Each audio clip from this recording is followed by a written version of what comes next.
Стресс өмірлік серіктеске айналған кезде не істеу керек?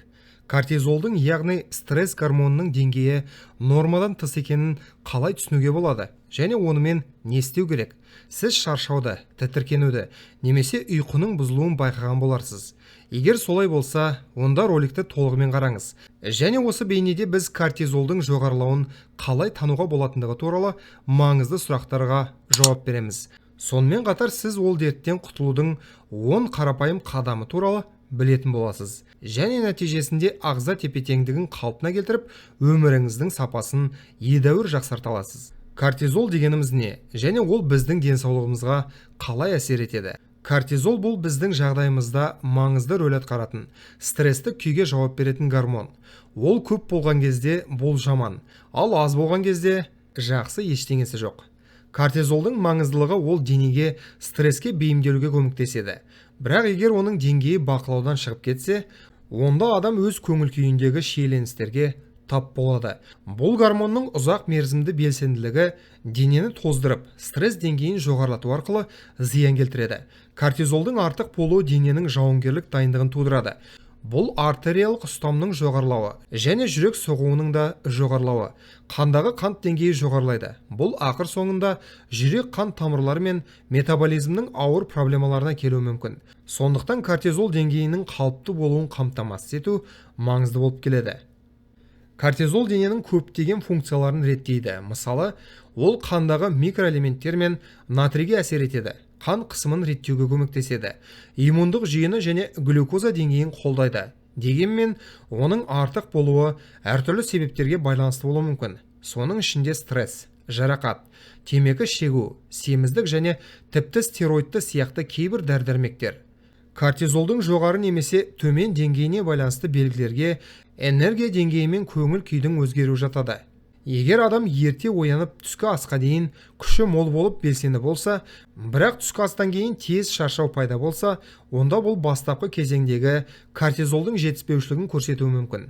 Ал егер адам үнемі белсенді болса, және тауларды айналдырып тастайтындай күшті сезінсе, бірақ шаруа барысында тез шаршап ашуланшақтық пайда болса, онда бұл гормонның артық болуымен байланысты болуы мүмкін. Кортизолдың деңгейі ең төмен адамдар таңертең де, кешке де белсенділіктің шыңына жете алмайды. Және олар тұрақты түрде босаңсып, шаршап және ашуланшақтықты танытып жүреді. Осы маңызды гормонның деңгейін қалай реттеуге болады? Ең бастысы тамақтану мен өмір салтын түзету қажет, және ол үшін келесі қадамдар көмектеседі. Сонымен кортизол деңгейін қалай қалыпқа келтіруге болады? 10 қарапайым қадам. Кортизолды азайту әдістеріне көшпес бұрын, бұл процесте дұрыс тамақтану мен өмір салты шешуші рөл атқаратынын түсіну маңызды. Ендеше ұсыныстардан бастайық. Бірінші қадам. Жасыл шай ішіңіз. Бұл құбылыс стресске қарсы әсерімен танымал. Қытай жасыл шайдың отаны болып саналады, ал Азия елдерінде ол ерекше бағаланады. Жасыл шай қара шайдан айырмашылығы антиоксиданттар мен басқа да пайдалы заттарды сақтай отырып аз өңделеді. Бұл стресстен арылуға ғана емес, сонымен қатар тыныштық сезімін тудырады. Ал шай ішу процесінің өзі тыныш демалуға дайындық жасайды. Бұл стресс пен кортизолдың жоғарылауы байқалғанда өте маңызды. Екінші қадам. Диетаға сарымсақ қосу. Бұл өнім ежелгі заманнан бері шаршауға қарсы күшті құрал ретінде белгілі. Мысалы, ежелгі Египетте адамдар пирамидалар тұрғызды, ал оларға төзімділікті сақтау үшін тұрақты түрде сарымсақ берілді. Бүгінгі таңда сарымсақ иммундық жүйені нығайтуға ғана емес, сонымен қатар әлсіреу мен стресспен күресуге жақсы көмектеседі. Күніне бірнеше түйір сарымсақ сіздің әл-ауқатыңызға, өнімділігіңізге және тұрақтылығыңызға әсер етуі мүмкін. Үшінші қадам. Шөптер тұнбалары. Халықтық медицина стрессті жеңілдету және ұйқыны қалыпқа келтіру үшін түймедақ, валериан, жалбыз және лимон пайдалануды ұсынады. Бұл шөптер өздерінің седативті әсерімен танымал. Тіпті дүниежүзілік денсаулық сақтау ұйымы адамдардың 80%-ға жуығы антидепрессанттардың орнына бұл әдісті таңдайтынын мәлімдейді. Мұндай тұнбалар жақсы демалуға көмектеседі және алаңдаушылықты жеңілдетеді. Бұл оларды созылмалы шаршау мен эмоционалды күйзеліске ұшыраған адамдар үшін таңдаулы құрал етеді. Төртінші қадам. Мия сығындысын қолданыңыз. ежелгі Рим заманынан бері белгілі, бұл өсімдік қандағы кортизол деңгейін реттеуге көмектеседі. Мия тұнбалары стресс гормондарын қалыпқа келтірудің тамаша құралы болып табылады. Оң нәтиже алу үшін 3 қасық мия сығындысы қосылған 1 стакан су жеткілікті. Сонымен қатар мия иммунитетке оң әсер етеді. Денеге шамадан тыс жүктемені жеңуге көмектеседі және оны жақсы күйде ұстайды. Кортизолды азайтуға арналған пайдалы тағамдар. 5-ші қадам. Бұл ащы шоколад.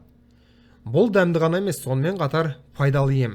Шоколадтың мөлшері неғұрлым жоғары болса, оның ағзаға пайдасы соғұрлым көп болады. Ащы шоколад құрамында кортизолдың әсерін тежеуге көмектесетін магний мен тиобрамин бар. Магний өз кезегінде мазасыздықты азайту және эмоционалды жағдайды жақсарту үшін маңызды. Күніне бір ғана шоколад сіздің көңіл күйіңізді және жалпы әл ауқатыңызды айтарлықтай жақсартады. 6-шы қадам. Куркума. Ас мәзірінде кеңінен танымал бұл дәмдеуіш стресске қарсы агент ретінде де тиімді. Куркума құрамына кіретін куркумин кортизол деңгейін төмендетуге көмектеседі және антидепрессант ретінде әрекет етеді. Мысалы, ұйықтар алдында куркума қосылған жылы сүт жақсы демалуға және ұйқының сапасын жақсартуға көмектеседі. Сусын жасау үшін 1 шай қасық куркума 100 мл су және 150 мл сүтке араластырылады. Суға куркума қосыңыз, содан кейін сүтпен 1 қасық бал құйыңыз. Мұндай сусын тыныш ұйқыны қамтамасыз етеді және стрессті азайтуға жақсы көмектеседі. 7-ші қадам. 40 қабатты тұтыныңыз. Бұл көкөністі депрессиямен күресуге және көңіл күйді жақсартуға көмектесетін магний, йод және мырыш сияқты көптеген дәрумендер мен минералдар бар. 40 қабат шикі түрінде де әртүрлі тағамдардың құрамында да пайдалы болып келеді. Сонымен бірге теңіз 40 қабаты да пайдалы. Ол йод көзі болып табылады және қалқанша безінің денсаулығын сақтау, сонымен қатар стресспен күресу үшін қажет. Осылайша күніне 100 грамм теңіз 40 қабаты сізге қажет нәрсенің барлығымен қамтамасыз етеді. Бұл дененің жалпы жағдайына оң әсер етеді және эмоционалды шамадан тыс жүктемелерге төтеп беруге жақсы көмектеседі. 8-ші қадам. Майлы балықты жеңіз. Лосось, тунец, скумбрия және омега-3 май қышқылдарына бай майлы балықтардың басқа түрлері мидың жұмысына тікелей әсер етеді және мазасыздықты азайтуға көмектеседі. Теңіз өнімдері құнды қоректік заттардың көзі ғана емес, сонымен қатар жүйке жүйесінің жұмысын жақсартады. Омега-3 май қышқылдары когнитивті әрекетті қамтамасыз етеді, атмосфералық қысым деңгейін төмендетеді және эмоционалды тепе-теңдікті сақтайды. Бұл майлы балықты стресске қарсы диетаның маңызды бөлігіне айналдырады. Кортизол деңгейін төмендетуге арналған қосымша кеңестер. 9-ші қадам. Диетаға көбірек жидектер қосыңыз. Таңқурай, көкжидек, құлпынай және қара жидек. Олар дәмді ғана емес, сонымен қатар өте пайдалы тағамдар. Олардың құрамында антиоксиданттар мен талшықтар бар. Олар қандағы қантты қалыпқа келтіруге және ас қорытуды жақсартуға көмектеседі. Жазда жидектерді балғын түрінде тұтыныңыз, ал қыста тоңазытқышта мұздатылған нұсқасы да қолайлы болып табылады. Жидектер иммундық жүйені көтереді және денеге жағымсыз әсерлермен күресуге септігін тигізеді. 10-шы қадам. Балдыркөкті жиі жеңіз. Бұл өсімдік триптофанға бай, ал ол денеге серотонин өндіруге көмектеседі. Бұл жақсы ұйқы мен жақсы көңіл күйге ықпал етеді. Балдыркөкті салаттарға, шырындарға немесе сорпаларға қосуға болады. Бұл жақсылап демалуға, ұйқының сапасын жақсартуға және эмоционалды жағдайды тұрақтандыруға көмектеседі. Әсіресе жоғары деңгейдегі стресске тап болғандар үшін өте маңызды. Алайда балдыркөктің өзіндік ерекшеліктері де бар. Ал оларды есте ұстаған жөн. Оны жүкті және бала емізетін әйелдерге, гастрит, асқазан жарасы және бүйрек тастары кезінде қолдану ұсынылмайды. Сондай-ақ диетаға зәйтүн майы, кебек, көкөністер, цитрус және сүт өнімдерін қосу ұсынылады. Бұл тағамдардың барлығы метаболизмді қалыпқа келтіруге, жүйке жүйесін нығайтуға және кортизол деңгейін төмендетуге көмектеседі. Құрметті көрермендер, осымен бүгінгі шығарылым аяқталды. Роликті соңына дейін көргендерге, сондай-ақ арнаға тіркелгендерге ерекше алғыс білдіреміз. Бұл бейнені достарыңызбен және жақындарыңызбен бөлісіңіздер. Әрқашан ең пайдалы нәрселерден хабардар болу үшін арнамыздан алыстамаңыздар. Келесі кездескенше аман сау болыңыздар.